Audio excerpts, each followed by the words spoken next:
Hi guys, welcome to How to Solutions YouTube channel. In today's video, I'm going to show you can you hide subscriber count on YouTube. Before getting into this video, must subscribe to our YouTube channel and click on the bell icon. So the first step you need to do is to open YouTube.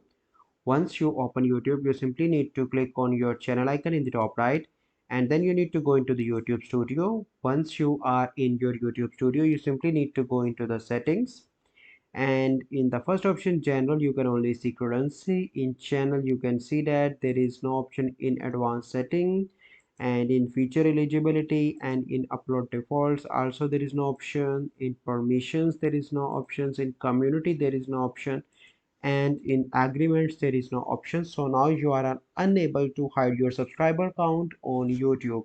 I hope you find this video helpful. If you find this video helpful, must like this video, subscribe to our YouTube channel for future videos. We'll see you in the next video. Thank you, have a good day.